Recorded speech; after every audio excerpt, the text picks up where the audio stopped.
François Audet. Je suis directeur de l'Institut d'études internationales de Montréal et également professeur à l'École des sciences de gestion de l'UQAM. Ça me fait extrêmement plaisir de vous recevoir dans nos murs virtuels, mais quand même dans nos murs, à cet événement que personnellement, je considère comme l'un des plus importants pour nous, évidemment. C'est évidemment le soutien à la relève étudiante, évidemment, qui est particulièrement important cette année, et ça, c'est sans aucun doute. Alors, notre événement d'aujourd'hui, donc, sera divisé en deux parties. Tout d'abord, une conversation entre Bernard de Rome, le président donc, de l'IAEM, ainsi que Henri-Paul Normandin, ancien ambassadeur canadien, et notre nouvelle recrue comme fellow ici à l'IAEM. Donc, l'entretien portera sur la trajectoire de M. Normandin comme diplomate. Comme vous savez probablement, M. Normandin a travaillé plus de 35 ans dans le milieu de la diplomatie et des relations internationales. Alors, il pourra nous partager donc ses réflexions et peut-être quelques anecdotes croustillantes aussi. On verra bien. Donc, après cet entretien, l'événement se poursuivra avec la remise donc, des bourses stages Banque Scotia IAEM cohorte 2021 en présence de Mme Geneviève Brouillard, première vice-présidente région Québec Est et Est de l'Ontario à la Banque Scotia, ainsi que de Mme Michèle Niceforo, directrice générale de la Fondation de l'UQAM. D'ailleurs, je salue tout le monde, Mme Nisforo et Mme Brouillard également, je vous remercie pour votre présence. Nous allons pouvoir échanger dans quelques instants. Je dois aussi préciser pour les fins de l'événement que ce sera enregistré. Donc, il faut évidemment, comme vous le savez, officiellement annoncer les enregistrements quand c'est le cas, et c'est le cas donc aujourd'hui. Donc, sans plus tarder, nous allons passer à la première partie de notre activité ce midi. Nous recevons avec beaucoup de plaisir M. Henri-Paul Normandin, qui a été ambassadeur du Canada en Haïti de 2010 à 2013. Donc, juste un petit peu après le terrible tremblement de terre. Auparavant, donc, il était ambassadeur et représentant permanent adjoint du Canada aux Nations Unies de 2006 à 2010. Et tout au long de sa carrière, il a évidemment eu plusieurs fonctions d'importance à l'ancien ministère qu'on appelait à l'époque le ministère des Affaires étrangères, qui est devenu maintenant Affaires mondiales Canada, et de feu à l'Agence canadienne de développement international. Avant d'être fellow à l'IAEM, il était donc directeur des relations internationales à la ville de Montréal. Donc, il est également, je dois le mentionner aussi, fellow au Perry World House de l'Université de Pennsylvanie. Il a également donc travaillé à l'ACDI. Je l'ai appris en lisant sa notice. Je m'en suis souvenu par la suite. Donc, il a été notamment directeur également du Fonds canadien pour l'Afrique, spécialiste en gouvernance aussi pour l'Asie. Donc, une très longue trajectoire. Alors, ça sera extrêmement intéressant d'entendre cette conversation. Qui sera animé par M. Bernard de Rome, le président de l'IAEM. J'en profite tout de suite pour remercier Bernard pour son indéfectible engagement auprès de l'IAEM, donc président de l'Institut depuis 2010. Alors, merci beaucoup, Bernard, d'être encore avec nous aujourd'hui. Et messieurs, je vous laisse la parole pour votre entretien. Alors, bonjour tout le monde. Henri-Paul Normandin, bonjour. Ravi de pouvoir échanger avec vous aujourd'hui. Je ne reviendrai pas sur vos états de service. François l'a fait très bien. Évidemment, vos intérêts sont multiples. Vous avez une large connaissance de la planète. Et je sais qu'il y a une question en particulier qui vous interpelle, c'est la démocratie, question démocratique. Alors, si vous voulez, vous n'avez pas d'objection, on va en parler quand même un peu. Après l'effondrement de l'URSS, on a assisté à ce que j'appellerais une troisième vague d'expansion de la démocratie et on a même presque cru qu'il y aurait prolifération, mais ça ne s'est pas avéré.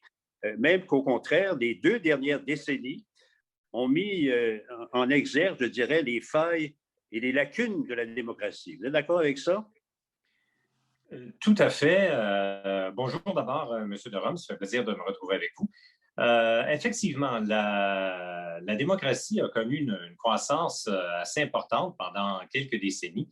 Mais ce que l'on constate récemment, c'est un recul.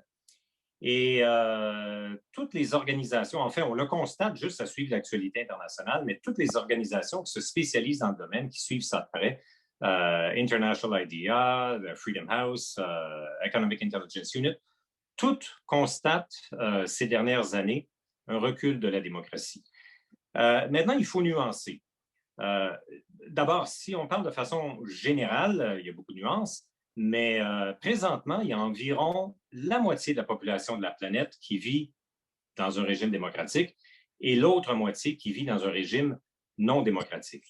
Ce qu'on constate ces dernières années, ce n'est pas tant que le nombre de démocraties diminue. Ça demeure plus ou moins stable, ça avance, ça recule. Ce qui est plus inquiétant, c'est la qualité de la démocratie qui se détériore presque partout dans le monde. On peut cibler n'importe quelle région et on va trouver des pays où la démocratie est en recul. C'est-à-dire que des endroits où l'espace pour la société civile est restreint, les médias se font attaquer, il y a de la polarisation. Et tout ça, dans tout ça, ce qui est particulièrement préoccupant, c'est que même certaines grandes démocraties, et ce que j'appelle ici grandes démocraties, pour les fins de la conversation, ce sont des pays qui ont un poids démographique important et qui sont des démocraties. Dans quelques-uns de ces grands pays-là, il y a aussi un recul. On pense bien sûr à nos voisins du Sud, les États-Unis, mais on pense aussi à l'Inde, au Brésil.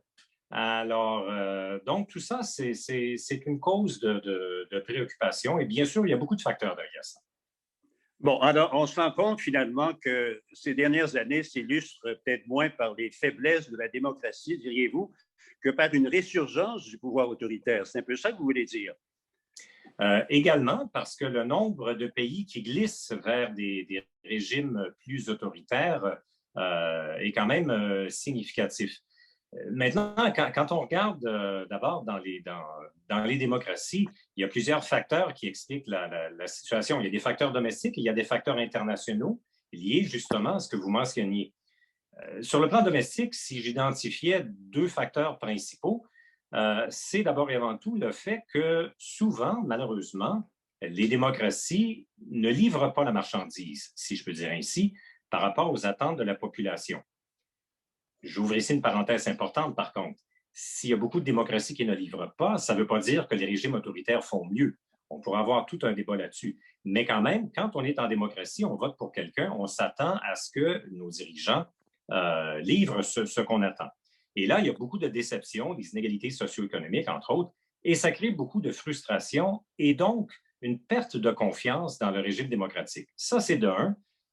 Mais de deux, sur le plan domestique, lié de très près à cela, c'est la montée du populisme. Des gens qui arrivent avec des solutions simples, voire simplistes, et qui diminuent les contre-pouvoirs, attaquent les contre-pouvoirs. Et peut-être un élément essentiel aussi, c'est que ces régimes populistes-là ont tendance à s'attaquer même pas seulement aux opinions différentes, mais même aux gens qui les portent. Alors, un des fondements de la démocratie, pour moi, c'est le respect des individus et le respect de l'opinion d'autrui. Mais dans beaucoup de pays, présentement, on constate une polarisation et ça, c'est vraiment dur pour la démocratie. Ça, c'est au plan domestique. Puis au plan international, comme vous l'avez mentionné, on constate la montée de plusieurs régimes autoritaires qui prennent plus de place sur la scène internationale et qui ne jouent pas un rôle constructif, c'est le moins que l'on puisse dire, eu égard à la démocratie électorale. Pardon? Ce qu'on appelle les autocraties électorales. Beaucoup d'autocraties électorales, effectivement, et certains carrément des régimes autoritaires.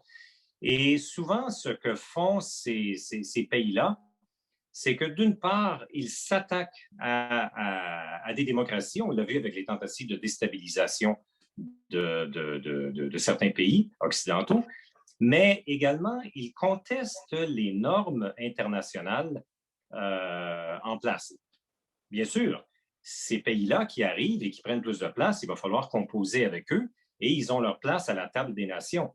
Mais souvent, ce qui se passe, c'est que ces pays-là minent les valeurs et les institutions internationales pour pouvoir se protéger eux-mêmes.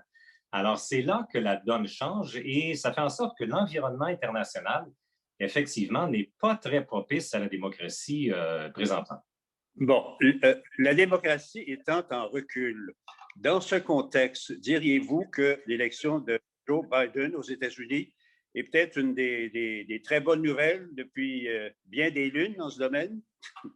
Je dirais que oui, effectivement, parce qu'on sent un regain, d'abord un regain d'intérêt vis-à-vis du multilatéralisme et aussi un regain d'intérêt de mettre certaines valeurs fondamentales à l'avant-scène. Et le président Biden et son administration sont extrêmement clairs à ce sujet-là, voire même parfois peut-être un peu trop zélés, puis je pourrais y revenir. Mais comme vous savez, le président Biden, entre autres, a mis de l'avant l'idée de tenir un sommet sur la démocratie. Oui. Un sommet, il faut préciser, ce n'est pas un sommet des démocraties, c'est un sommet pour la démocratie. Nuance importante, et pas seulement dans le titre. Ceci dit, il est encore très tôt parce que les objectifs, il n'y a même pas de date encore pour ce sommet. Il y a beaucoup de choses à définir. Je pense que ça illustre l'engagement de la nouvelle administration, mais un tel sommet, ce n'est pas non plus sans certains risques. Oui, mais la première question qui se pose alors, c'est qui inviter un sommet pour, non pas des démocraties, mais pour la démocratie, mais encore, qui inviter même les démocraties un peu frileuses, un peu en zone grise? Je peux vous dire que je n'aimerais pas être celui ou celle au département d'État ou au National Security Council qui a adressé la liste des pays qui vont participer ou encore moins la liste des pays qui ne vont pas participer. Alors, cette discussion-là va faire rage, mais avant même la liste des participants, il faut se demander qu'est-ce qu'on veut atteindre comme objectif avec un tel sommet. Outre le fait de réunir des gens autour d'un idéal et puis de les mobiliser autour d'un idéal, est-ce qu'on va lancer des initiatives? Est-ce qu'on va mettre des mesures en place? Je ne sais pas moi, un régime d'évaluation par les pairs, par exemple, un système de suivi, d'alerte. Il va falloir penser à toutes ces questions-là. Puis pour avoir du succès, un tel sommet doit être bien préparé. Il doit y avoir aussi des suivis. Or, pour l'instant, les détails sont très éparses. Mais oui, alors, ce n'est pas seulement ce qu'on veut, mais c'est peut-être plutôt ce qu'on peut, finalement. Je veux dire, c'est également.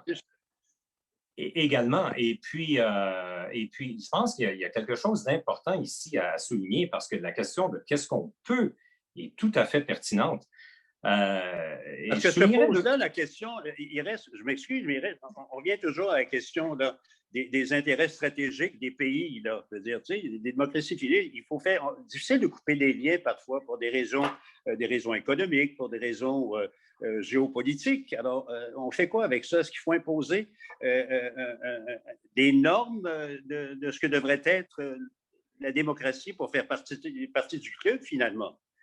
Bien voilà, là est toute la question. Est-ce qu'on va restreindre la participation aux démocraties existantes ou est-ce qu'on va tenter d'élargir l'attente pour attirer des gens là-dedans? Maintenant, deux points essentiels à souligner, en fait, c'est que d'abord et avant tout, on a beau faire un sommet international pour mobiliser les gens, mais la démocratie, ça se construit et ça se détruit aussi, malheureusement, d'abord et avant tout au plan national. Ça, c'est clé. Et relié à ça, parfois, la communauté internationale, on a tendance à surestimer l'impact qu'on peut avoir. Donc, qu'est-ce qu'on peut faire? On s'imagine parfois que parce qu'on va crier plus fort, on va taper du poing, on va mettre des normes en place, on va jouer de la carotte puis du bâton, que vraiment, on va pouvoir imposer la démocratie quelque part. Or, la réalité du monde est beaucoup plus complexe que ça. Et il faut avoir quand même un certain réalisme et une certaine humilité quant à ce qu'on peut réellement accomplir comme impact sur la démocratie. Et puis, vous avez posé, M. Derome, la question la thématique des enjeux plus géostratégiques. Effectivement, je posais la question dans un article récemment, ce sommet-là, est-ce que c'est pour promouvoir la démocratie ou est-ce que c'est un grand jeu géopolitique?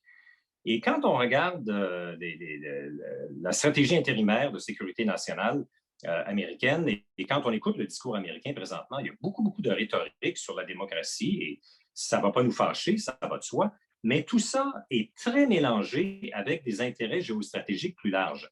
Je pense que ce que tente de faire l'administration américaine, et il y a du bon en soi, mais il y a des risques, c'est de faire une coalition des pays démocratiques.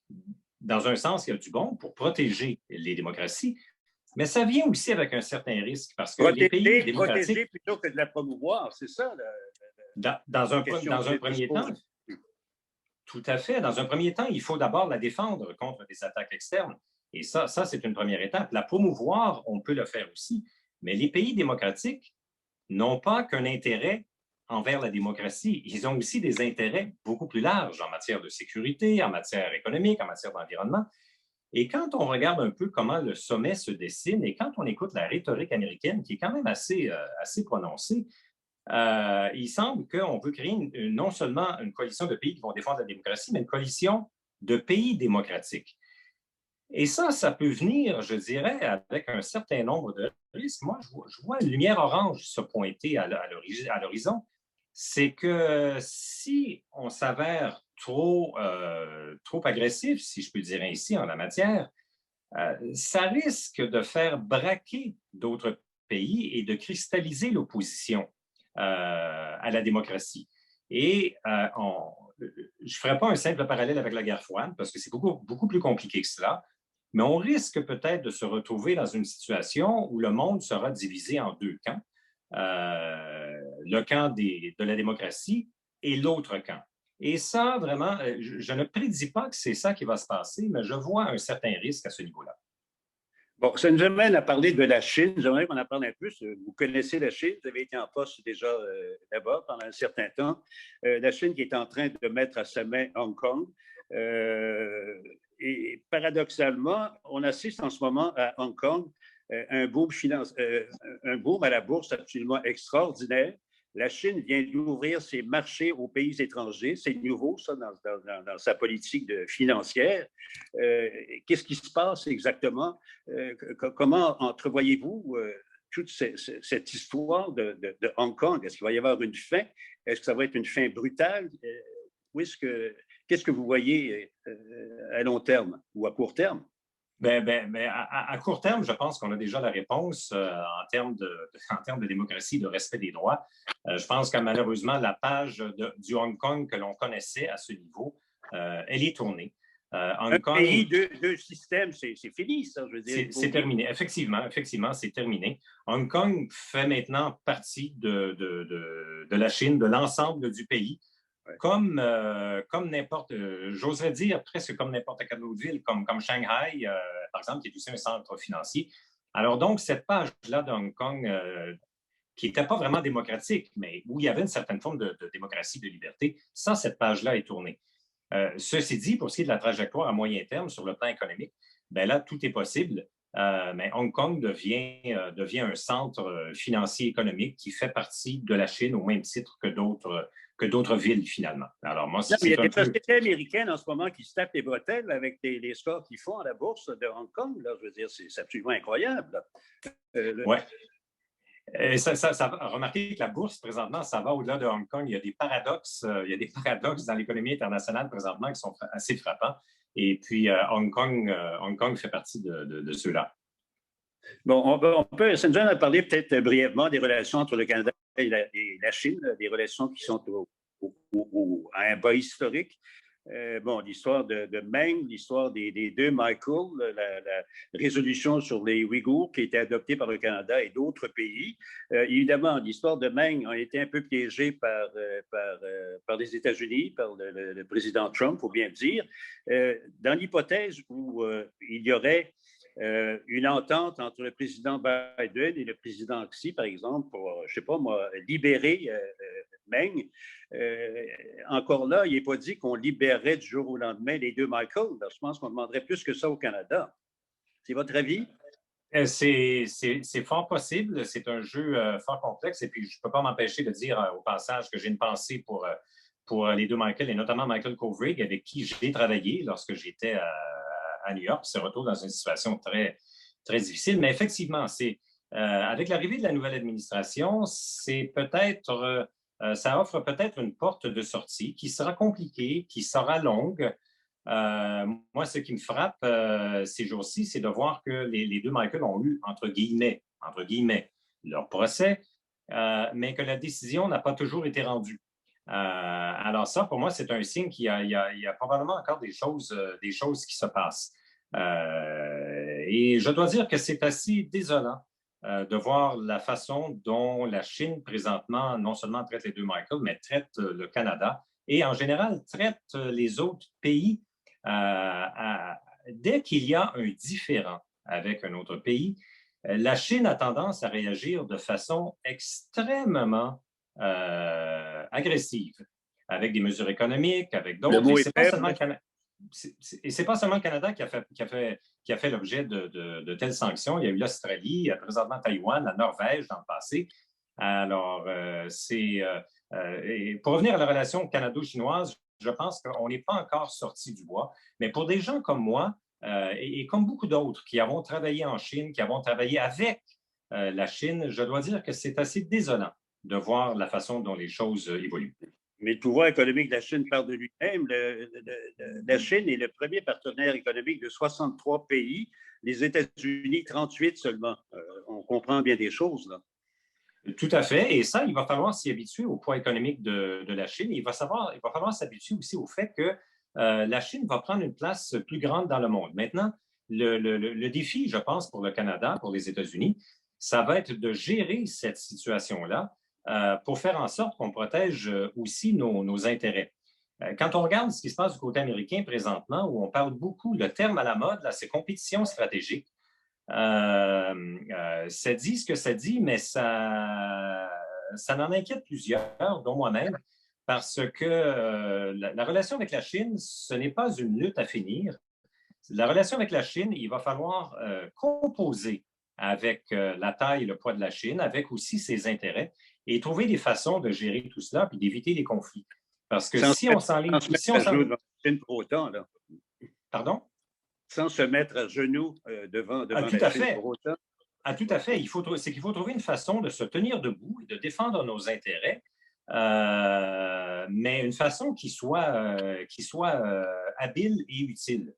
Alors oui, soyons plus déterminés, si je peux dire ainsi, parce que la Chine ne fait pas de cadeaux, ça c'est très clair, et il va falloir être plus ferme, plus déterminé.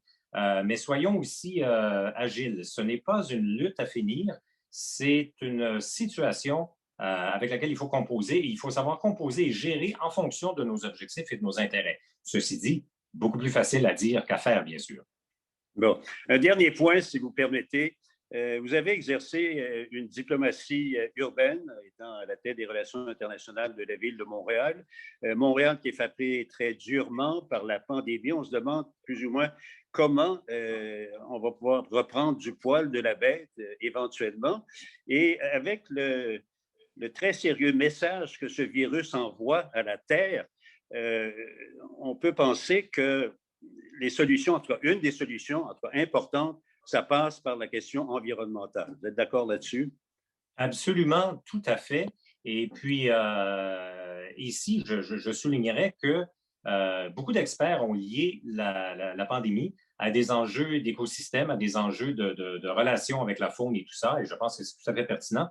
La planète entière, présentement, parle du changement climatique et a les yeux rivés vers cet enjeu-là, et c'est bien ainsi. Et tout le monde parle de la COP26 et tout. Ça c'est excellent.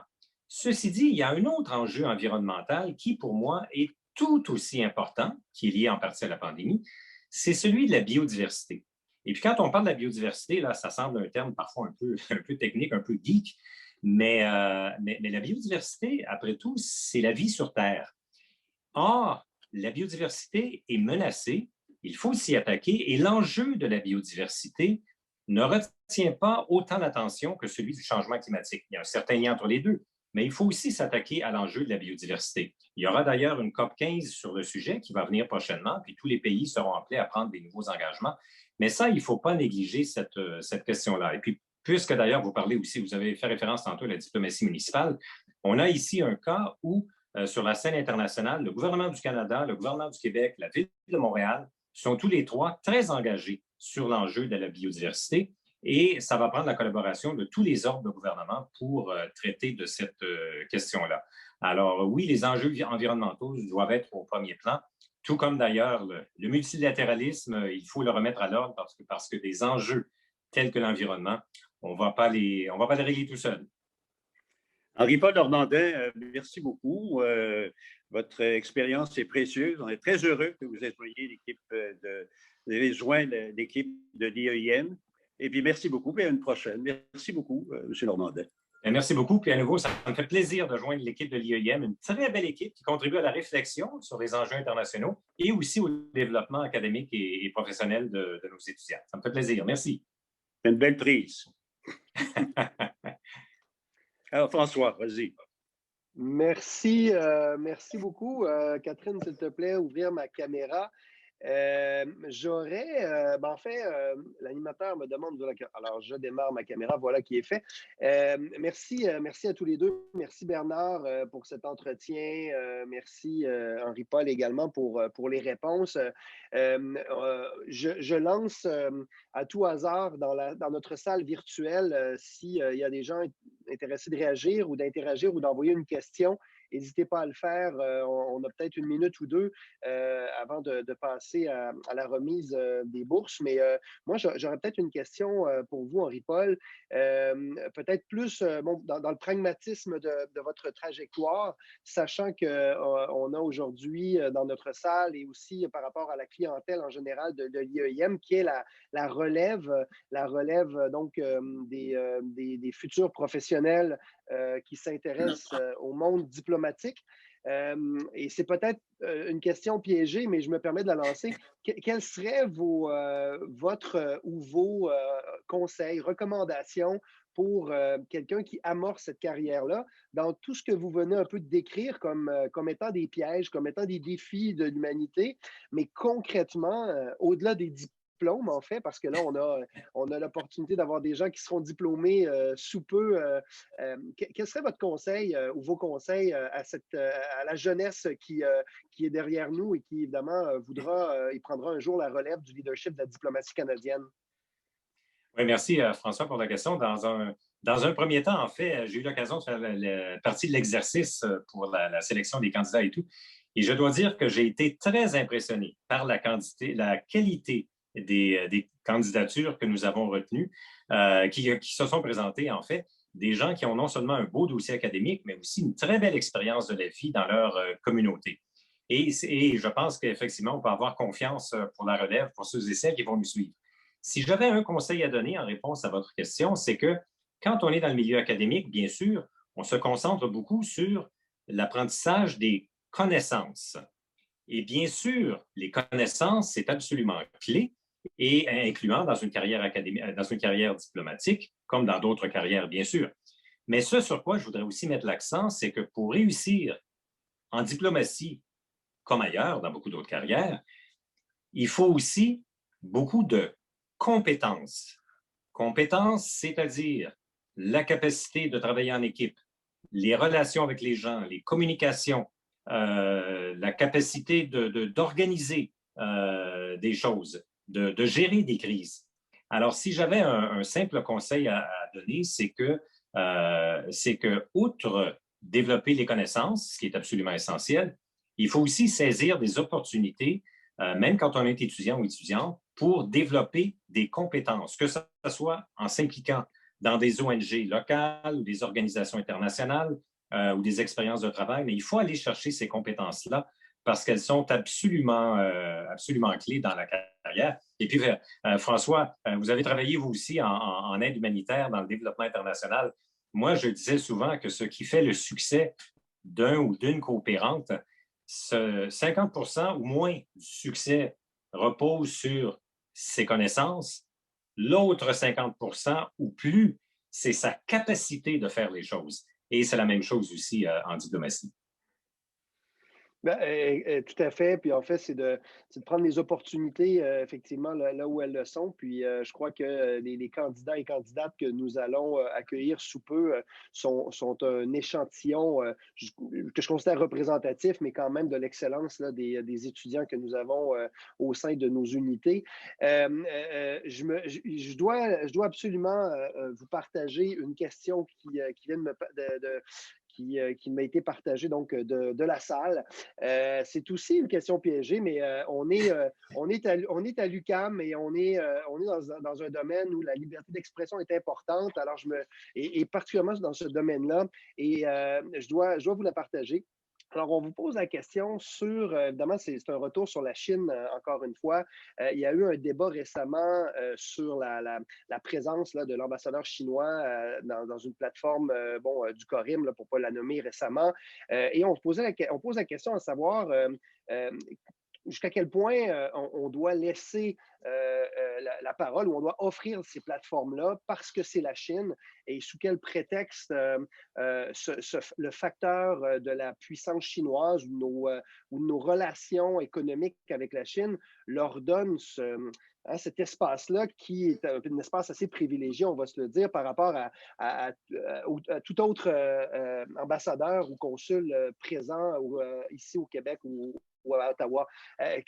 Comment on fait pour négocier et dealer avec ce genre de situation-là? Question fort difficile, en effet, où j'ai des sentiments partagés. Il faut dire que peut-être le point numéro un en diplomatie, c'est qu'il est préférable de garder des liens de communication plutôt que de les rompre.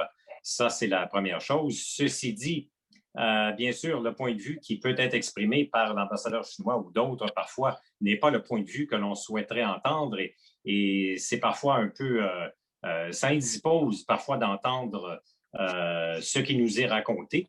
Mais ma préoccupation est plus d'un autre côté, parce qu'on pourrait très bien laisser l'ambassadeur chinois parler, mais moi, ce que j'aimerais voir, c'est que l'ambassadeur canadien ou la voix des autorités canadiennes en Chine puisse aussi être entendue par les Chinois.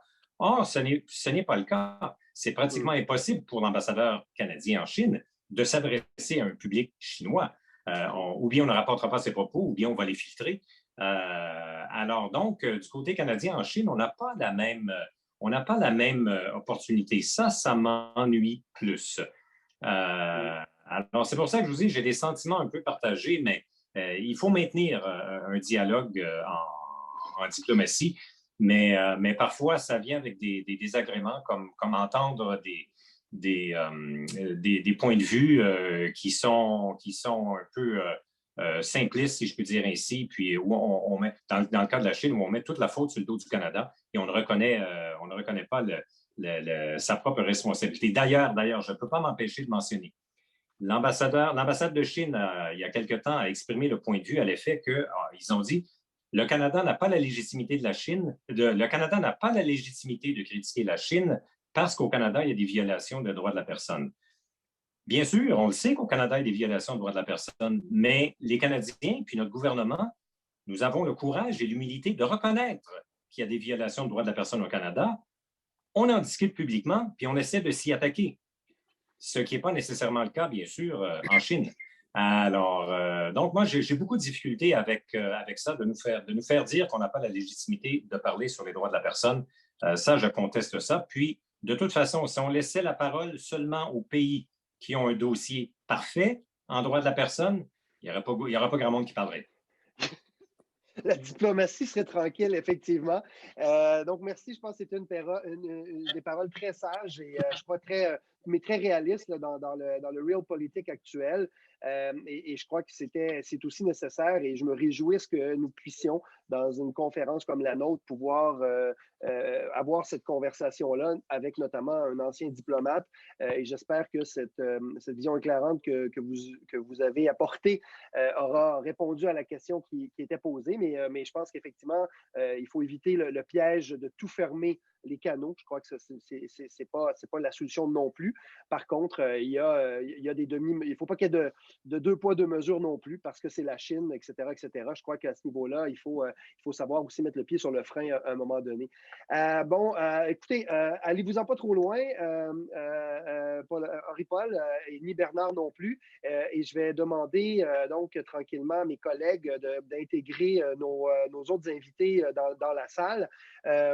Donc, c'est ce qui met un terme à la première partie de notre événement. Encore une fois, merci Henri-Paul et Bernard pour cet échange et la franchise de tes réponses, Henri-Paul. Nous allons donc aborder maintenant la deuxième partie de cet événement, tant attendu évidemment par plusieurs membres de la salle virtuelle qui vont tranquillement arriver avec nous. Avant de les inviter évidemment sur la scène et de les nommer, de les identifier. Donc, je vais inviter la première vice-présidente Région Québec et Est de l'Ontario de la Banque Scotia, Mme Geneviève Brouillard, évidemment représentante de la Banque Scotia dans cette collaboration depuis déjà fort longtemps entre la Banque Scotia et l'IEIM, des bourse-stages à venir donc nous dire quelques mots. Donc, Mme Brouillard est sur scène. Je vous laisse la parole. Merci, merci François, merci M. Audet, et aussi gradué de l'UQAM. Alors, je me permets de le lancer. Je veux dire bonjour à tous, à toutes. Je voudrais d'abord vous remercier évidemment pour l'invitation. C'est un plaisir pour moi de me retrouver encore cette année pour célébrer toutes les réussites là, des étudiants, des étudiantes qui se sont démarqués par leur projet de recherche.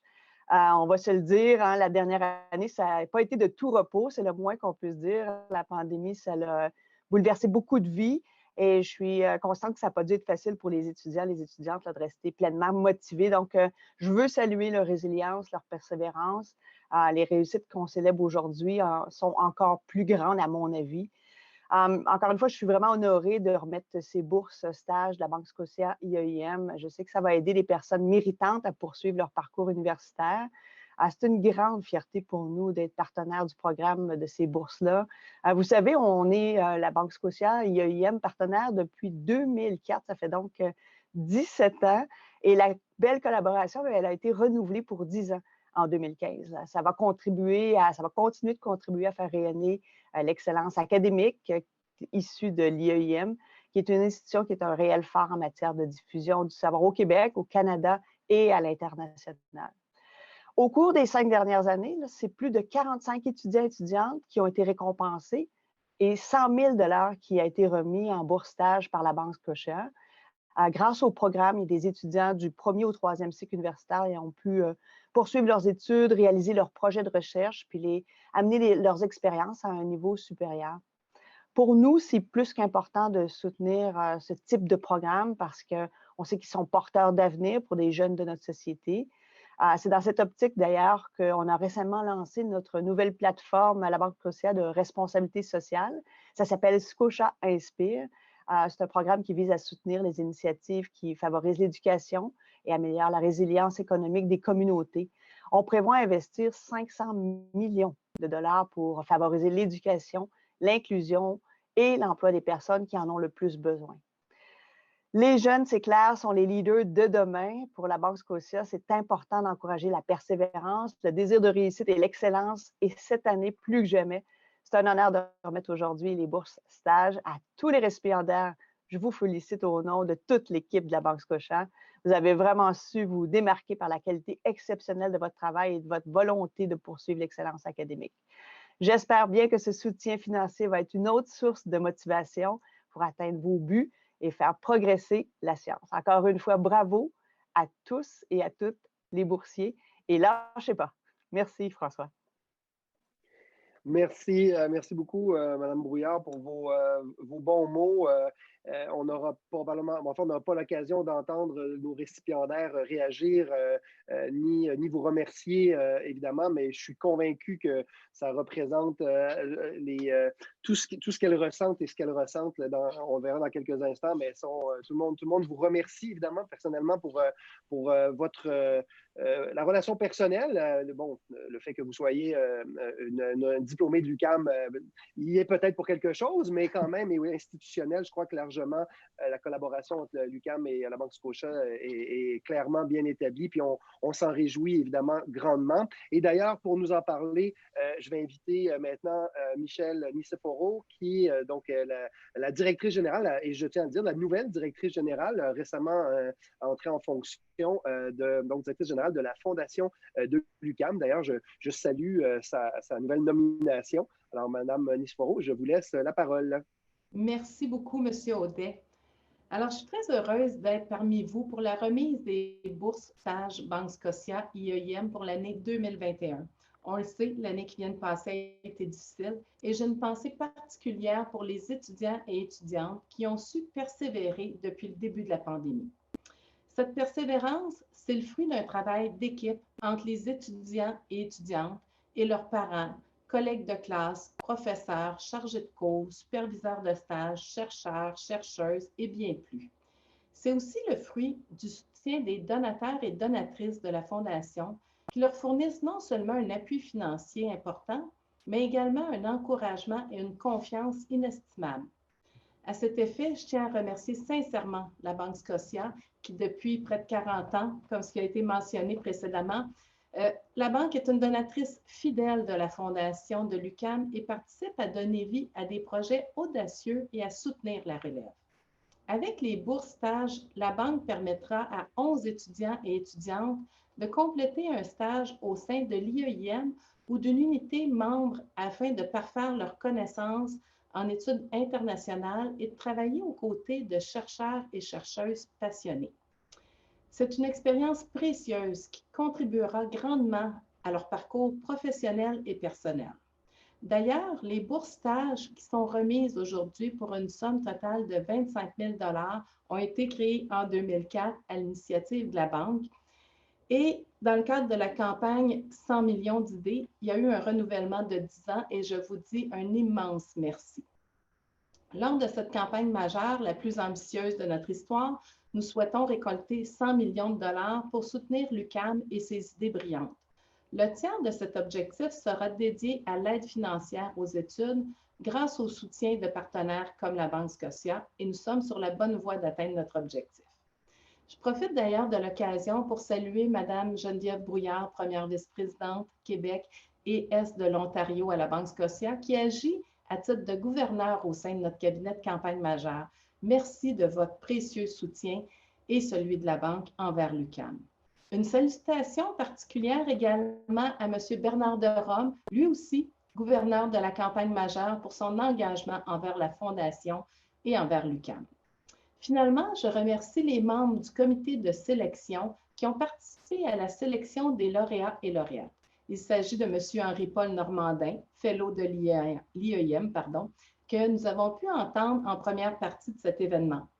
De Mme Dianaba Dial, professeure au département de sciences juridiques de l'UQAM et directrice de l'Observatoire sur les migrations internationales, les réfugiés, les apatrides et l'asile, ainsi que M. Daniel Lacroix, membre socio-économique de l'IEIM et représentant du ministère des Relations internationales et de la francophonie.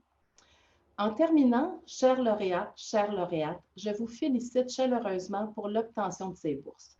J'espère qu'elles sauront vous montrer à quel point votre travail est important et que vous saurez tirer le meilleur de votre expérience de stage.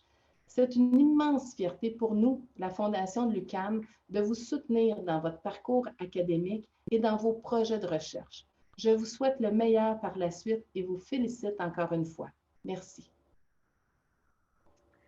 Merci beaucoup, Mme Nicéphoro, pour ces bonnes paroles et les ponts que vous avez faits avec la jeunesse étudiante, la clientèle étudiante qui est à l'UQAM et dont quelques-uns et quelques-unes des membres monteront sur scène. D'ailleurs, j'invite mes collègues ouvrir, à faire passer de la salle virtuelle numéro 2 vers notre salle à nous, afin qu'on puisse les voir et évidemment les présenter pendant qu'elles montent sur scène. Peut-être rappeler rapidement pour tout le monde qui voudrait en connaître un peu plus sur les projets de recherche des étudiants et étudiantes. Donc, tout est en ligne sur le site Internet de l'IEIM. D'ailleurs, ça avait été transmis, je crois, de mémoire, sans faire d'erreur, lors de notre dernier bulletin lundi dernier, mais tout est en ligne sur le site Internet de l'IEIM. C'est donc 3 étudiantes du baccalauréat, 4 de niveau maîtrise et 4 de niveau doctoral qui seront aujourd'hui récompensés. Alors, je vais attendre peut-être quelques secondes. Alors, je vois leur visage. Voilà, c'est fait. C'est en mode virtuel. Alors, et c'est une première pour nous, cet événement en mode virtuel. Donc, on s'ajuste et on s'adapte. Alors, je les salue. Je suis extrêmement content de voir vos visages. Vous savez que normalement, si vous n'êtes pas déjà venu, ces événements de remise de bourse stage Banque Scotia et IEIM, évidemment, sont faits non seulement en présentiel, mais c'est aussi un moment festif, normalement, festif pour de vrai. Donc, en général, évidemment, oui, un cocktail, mais surtout des relations qui sont faites, du réseautage, comme on dit, et qui permettent aussi de voir en général aussi vos familles, vos conjoints, vos copains, vos amis qui vous encouragent dans vos études, parce qu'évidemment, on n'est jamais seul lorsqu'on fait des études et tous ceux qui sont dans la salle le savent très bien. Alors, c'est aussi un moment pour saluer et remercier vos familles et tous ceux qui vous supportent dans vos trajectoires, évidemment. C'est aussi un moment pour saluer et remercier tous celles et ceux, mes collègues professeurs qui dirigent les centres, les unités membres de l'IEIM, donc les centres de recherche, les chaires. Donc, on a plus d'une trentaine de centres de recherche, évidemment. Alors, je les salue. Évidemment, je ne peux pas tous les nommer. Quelques-uns seront nommés, évidemment, aujourd'hui. Et donc, cet encadrement, cette direction-là, académique, scientifique, fait par mes collègues, c'est aussi extrêmement important dans les trajectoires professionnelles et académiques des étudiants et étudiantes. Alors, sans plus tarder, je crois que tout le monde est là. Donc, je vais inviter maintenant Mme Michèle Nicéphoro de reprendre la parole et de présenter donc les premiers lauréats. On le fait par ordre d'âge, entre guillemets. Donc, on va commencer par les étudiants du baccalauréat, ensuite de maîtrise et de doctorat. Donc, on y va avec les 6 premiers. Donc, lauréats. Alors, Mme Nicéphoro, je vous laisse la parole. Merci. Donc, c'est un plaisir pour moi de vous présenter les 6 premiers lauréats et lauréates. Alors, pour les bourses stages Banque Scotia IEIM 2021, félicitations à, première personne, Félix Beauchemin, étudiant au baccalauréat en relations internationales et droit international, qui fera son stage auprès de l'IEIM. Bravo. Bravo. Normalement, il y a des applaudissements à tout rompre. Alors, on ne le fera pas pour tout le monde physiquement, mais je tenais à le faire. Bravo. Et on vous laisse la parole pour la suite, mais vraiment félicitations. Parfait. Donc, la deuxième personne, Carla Daniela Guerra Carranza, étudiante au baccalauréat en relations internationales et droit international, qui fera son stage auprès du CEIM sous la direction de la professeure Michèle Rioux. Félicitations. La troisième personne, Samuel Villanové, étudiant au baccalauréat en relations internationales et droit international, qui fera son stage auprès de l'IEIM. Félicitations.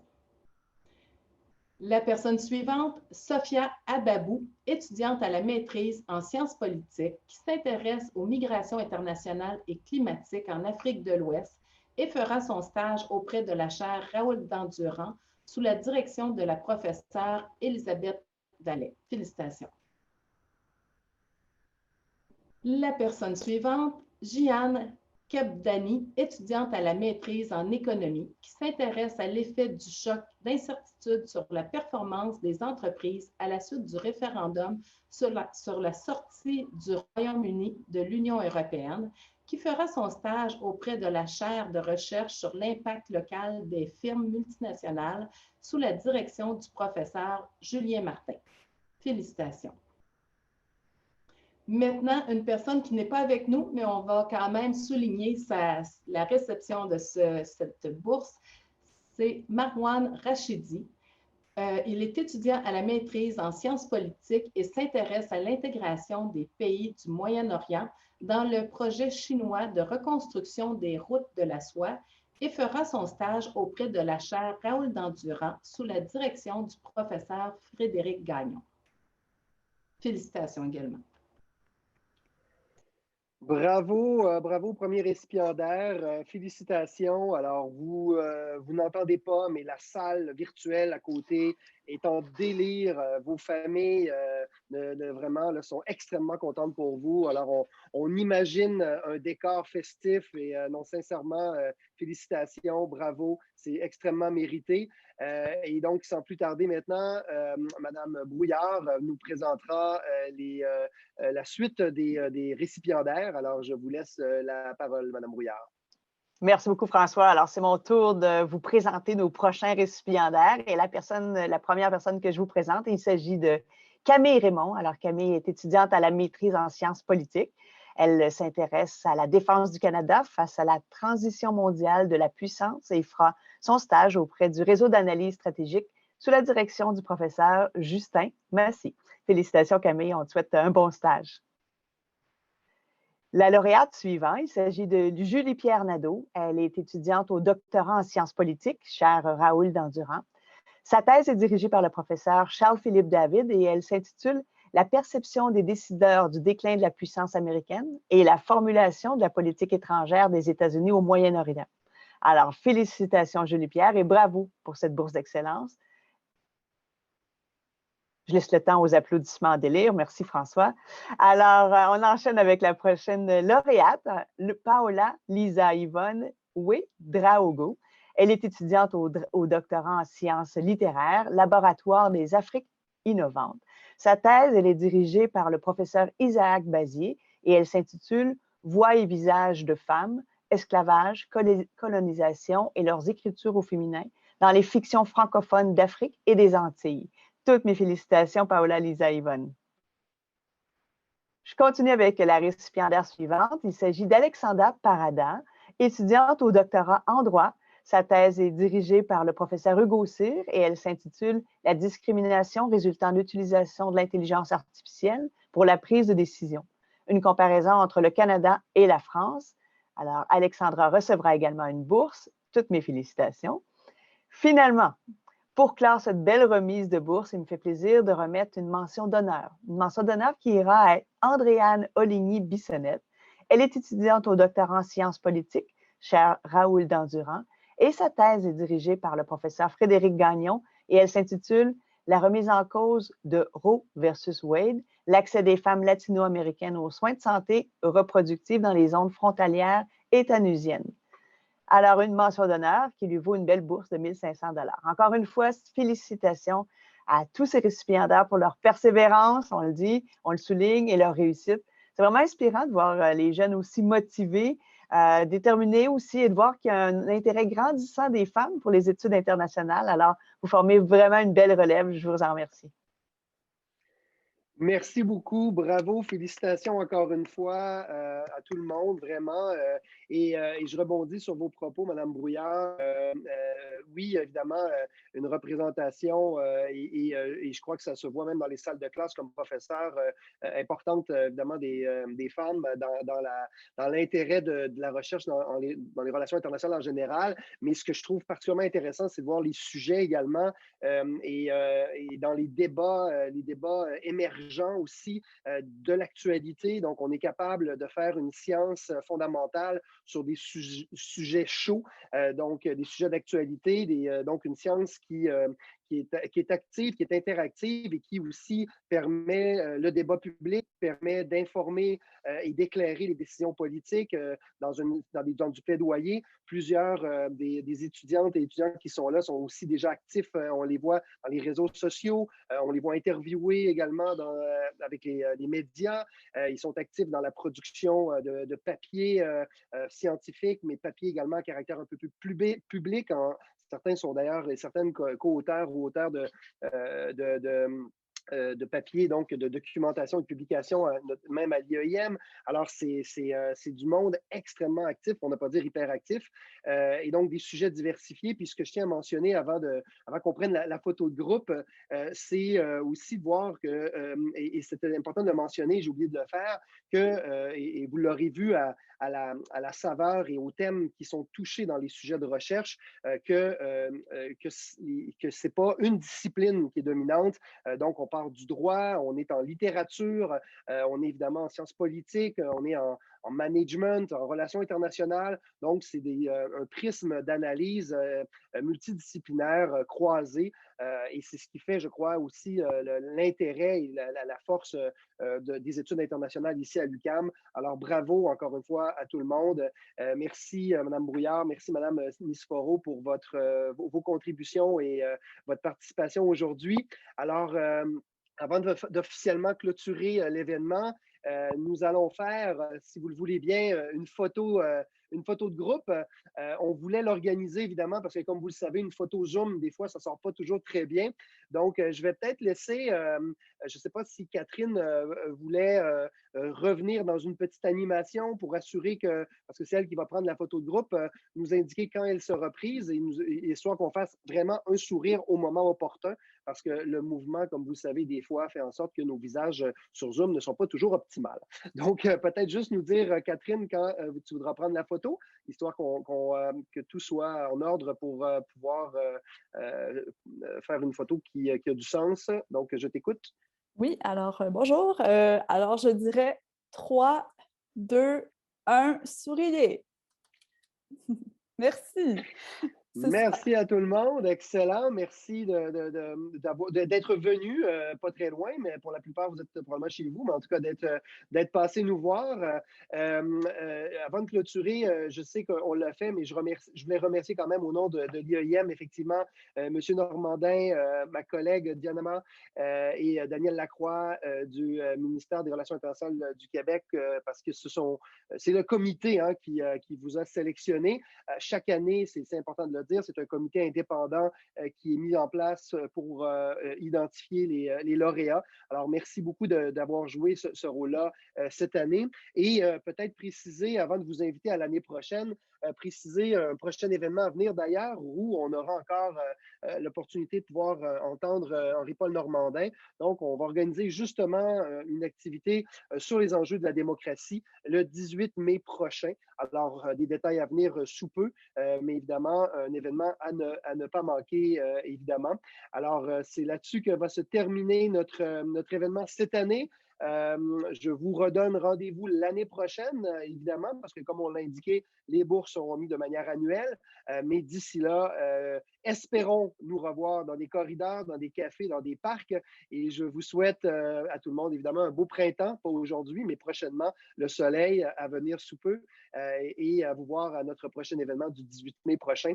Au revoir tout le monde et merci d'avoir été là.